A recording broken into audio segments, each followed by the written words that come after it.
big part of the Resistance 3 universe is exotic weapons, and in particular Chimeran technology, and nothing's more fun than blowing stuff up with really big explosive weapons.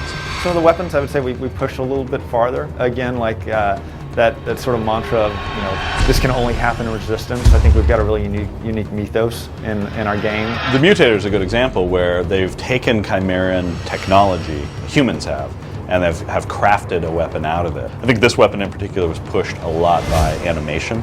We have an animator on the team, just went with it. One of our animators here, Steve Ryder, sent out this animatic of human basically coughing up all of this stuff and having it grow out of him and just kind of collapsing to the ground. The primary fire sort of makes them sick, and they start getting these boils, they start kind of steaming, explode from the inside with these kind of gross pustules and fall to the ground. Get a fully upgraded mutator and throw it out there, you can get some pretty crazy scenarios going on, just watching all these guys running and the other guys blowing up and transforming them, and they go running somewhere else. You can get some pretty awesome chain reactions.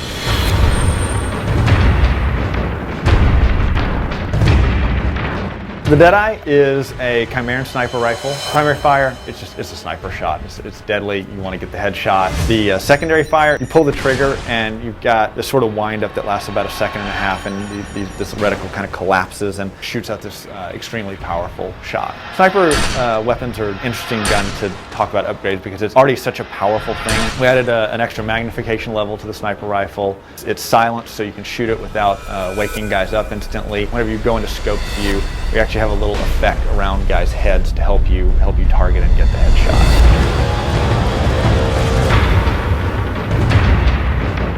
The Atomizer is the gun that the Ravager uses in Resistance 3. You pick it up and it's actually I think it's the only gun that you can't scope in. It's sort of held down like a mini gun or mini turret or something like that. It shoots out an electrical current. It's got maybe a 10 to 12 meter range.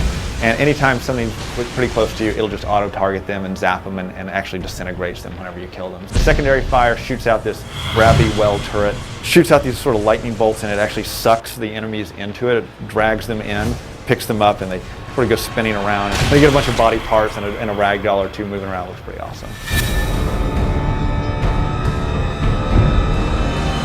My personal favorites, I have a lot of them. I really like the Bullseye, I always have. I like the way that it feels right now, and it's always a good weapon of choice for taking out certain types of enemies. We've got these Chimeran and alien weapons, and one of the things we want to do is sort of give them a flavor unlike anything that human weapons could have. When you pull up the Bullseye, you have this sort of weird, sort of floating holographic iron sight. I think it's one of the first changes people are going to notice. You have a weapon that's kind of this small SMG style gun. It kind of has a big spread. It has this alt fire where you can tag guys and all of the primary fire will go to that tag. It makes it extremely effective against very fast moving characters.